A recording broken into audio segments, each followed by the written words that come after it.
Hello नमस्कार दोस्तों, मैं गौतम कुमार आपका एक बार फिर अपनी यूट्यूब चैनल इलाइफ एकेडमी पे फिर से क्लास 11 का जो पहला चैप्टर था सेट, उसका सेकंड पार्ट लेकर मैं फिर से यहाँ हाजिर हुआ हूँ। लास्ट पार्ट में मैंने बताया था कि जो कुछ विशेष समुच्चयों के लिए संकेत के लिए क्या क्या चिन्हों का प्रयोग किया जाता है, आज मैं उससे फिर दोबारा आगे बताने का प्रयास करता हूँ।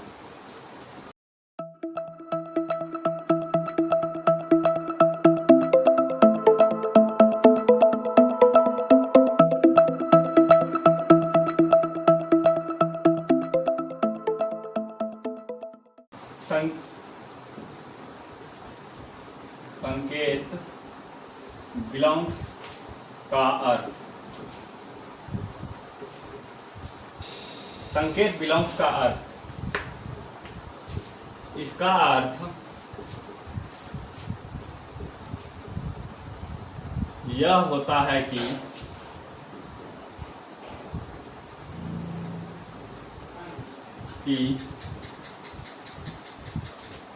कोई तत्व या अवयव किसी समुच्चय से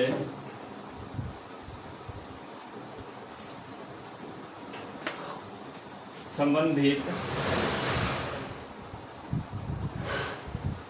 है या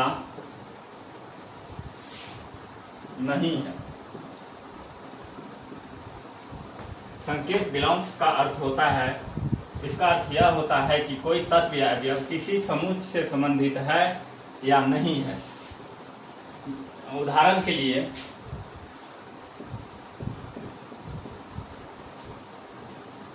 कोई समुच्चय ए है जिसका अवयव 1, 2, 3, 4 और 5 है। यहीं पे अगर हम ए बिलोंग्स 1 जो है समुच्चय ए का जो अवयव है एक, यो क्या करेगा, समुच्चय ए से बिलोंग करेगा। लेकिन यही अगर यहीं पे 6 ले लेते हैं और वो क्या होगा, समुच्चय ए से संबंधित होगा या नहीं होगा, तो नहीं होगा। क्यों नहीं होगा? क्योंकि इस अब ये जो समुच्चय ए है उसका अवयव 6 नहीं है। समुच्चय ए का अवयव 6 नहीं है, इसीलिए ये जो है समुच्चय ए से संबंधित नहीं होगा। ठीक, फिर आगे है not belongs to. Not belongs का अर्थ, इसका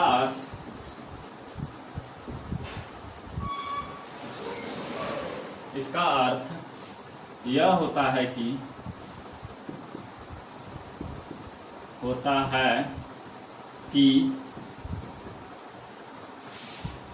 कोई तत्व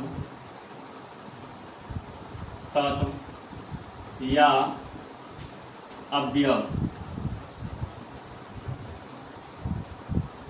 किसी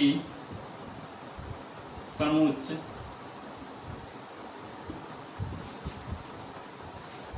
का सदस्य नहीं है। उदाहरण के लिए कोई समुच्चय ए है जिसका अवयव है ए, ई, आई, ओ और यू। कोई समुच्चय ए है जिसका अवयव दिया गया है ए, ई, आई, ओ और यू।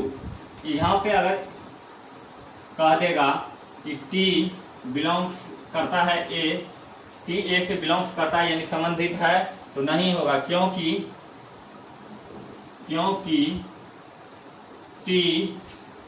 टी समुच्चय ए का अवयव नहीं है। ठीक, समुच्चय ए का अवयव नहीं है। उससे आगे की बात है समुच्चय को व्यक्त करने की विधि। आगे है समुच्चय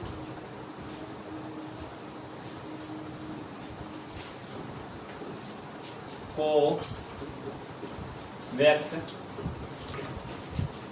करने की विधि। समुच्चय को व्यक्त करने की विधि, method of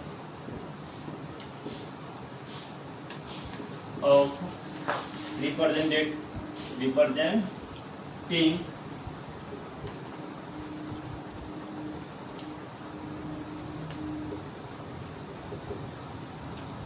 of a set. समुच्चय को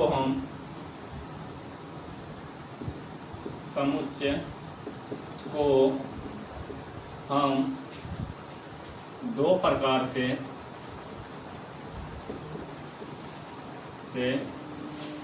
व्यक्त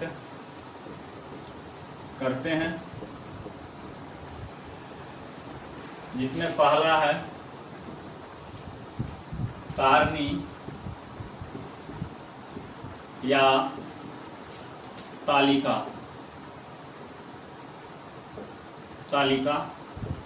विधि। सारणी या तालिका विधि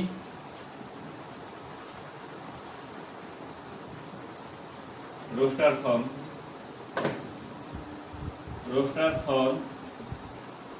और ट्यूबुलर फॉर्म।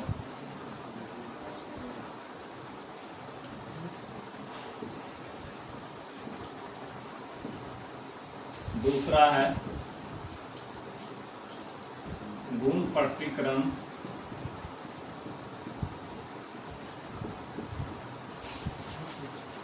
या समुच्चय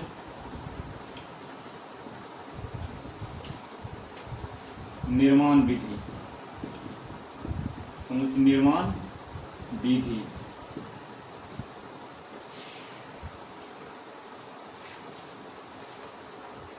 रूल फॉर्म और रोस्टर फॉर्म। रोस्टर नहीं, सेट बिल्डर फॉर्म।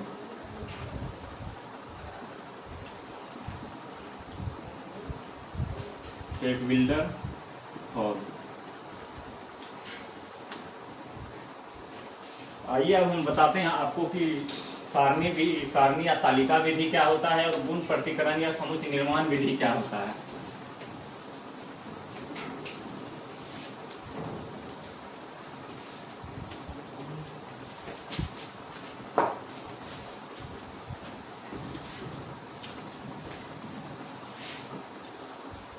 पहला नंबर है सारणी विधि। सारणी या तालिका विधि। सारणी या तालिका विधि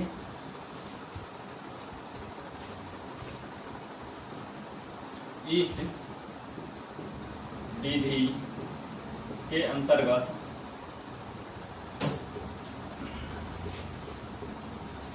के अंतर्गत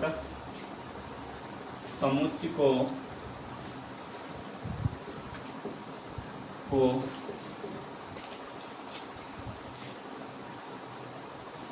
मंझोले कोष्ठ के अंदर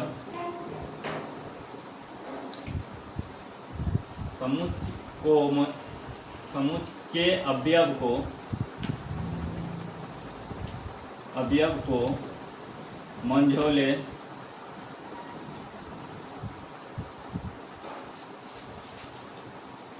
कोष्ठ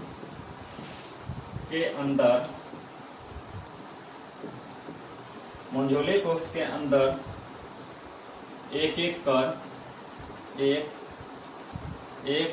कर अर्धविराम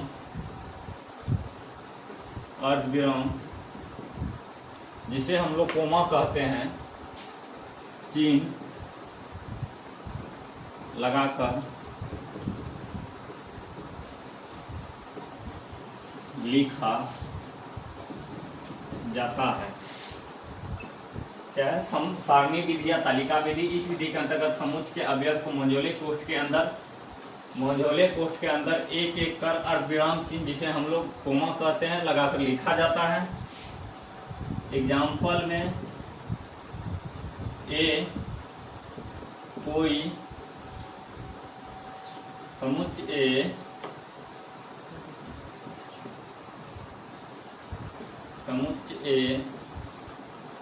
कोई प्राकृतिक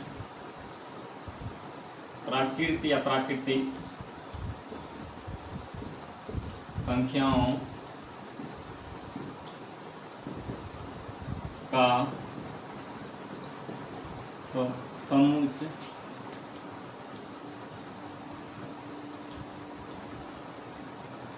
है। इसको हम सारणी या तालिका विधि में किस प्रकार लिख सकते हैं? तो सबसे पहले समुच्चय के लिए तो ए यहाँ देंगे। उसके बाद ए क्या है? प्राकृतिक संख्याओं का समुच्चय है। प्राकृतिक संख्याओं का समुच्चय में 1 2 3 4 5 डॉट डॉट डॉट आ जाता है। इसके बाद दूसरा विधि है, दूसरा विधि प्रतीकात्मक या समुच्चय निर्माण विधि, जिसे हम गुण प्रतीकरण विधि भी कहते हैं।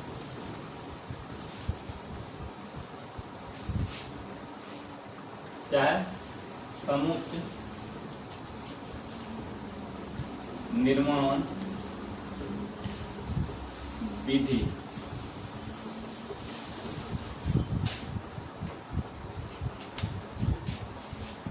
इस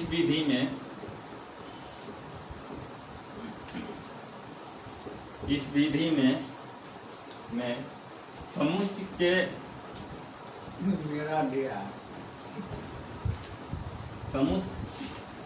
के सदस्यों के बारे में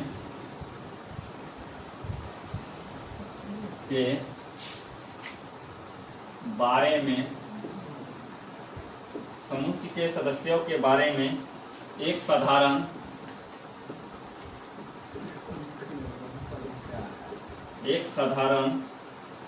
गुण जो समुच्चय का प्रत्येक अवयव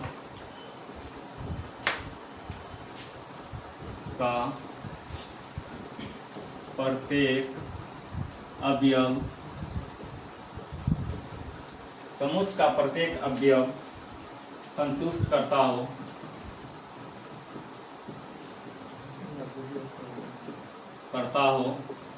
लेते हैं।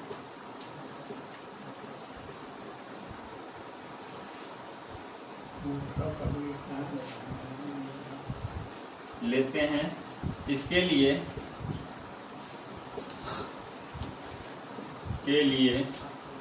मंझोले कोष्ठ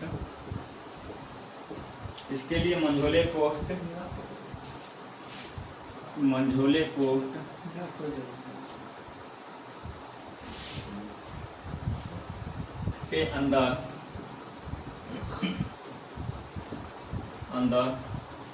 चर x को लिखकर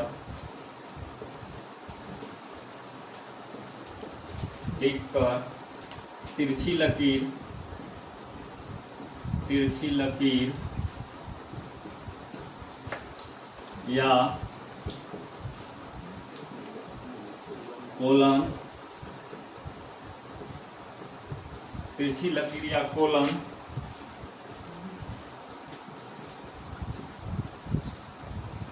देकर पुनः चर x लिखते हैं तथा कोमा देकर चर के उस गुण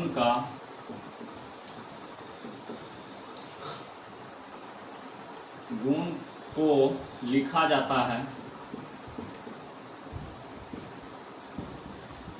है जो समुच्चय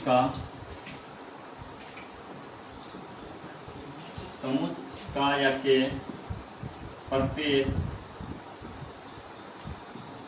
अवयव द्वारा संतुष्ट करता है।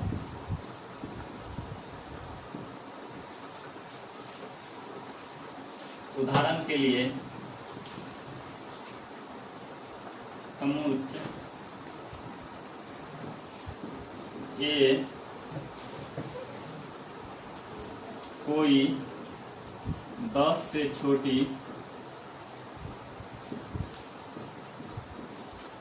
प्राकृतिक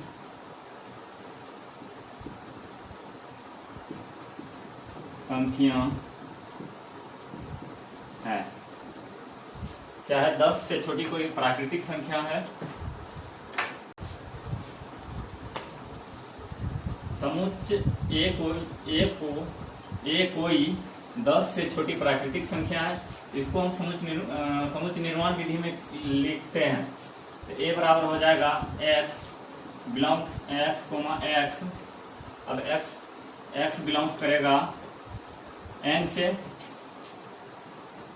और x का मान जो होगा 10 से छोटा होगा। यही हो गया समुच्चय निर्माण यानी विधि, सेट बिल्डर फॉर्म। तो इससे पहले मैं बताया हूँ प्रतीकात्मक या समुच्चय निर्माण विधि। अब उसके बाद है परिमित समुच्चय। परिमित समुच्चय यानी फिनाइट सेट। फिनाइट है का अर्थ है जिसमें निश्चित हो, यानी जिस समुच्चय में अवयव की संख्या निश्चित हो उसे परिमित समुच्चय कहते हैं। या अर्थात वैसा समुच्चय जिसमें अवयव की संख्या बतलाया जा सके या गिना जा सके उसे हम परिमित समुच्चय कहते हैं। परिमित का अर्थ होता है निश्चित। उसके बाद है उसका एग्जाम्पल है, जैसे समुच्चय ए में कोई अवयव 1 2 3 4 5 और 6 है, तो इसका अवयव को हम गिन सकते हैं। इसमें कितना अवयव हो जाएगा? 1 2 3 4 5 और 6। अगर कोई पूछ देगा कि समुच्चय ए में अवयवों की संख्या कितनी है, समुच्चय ए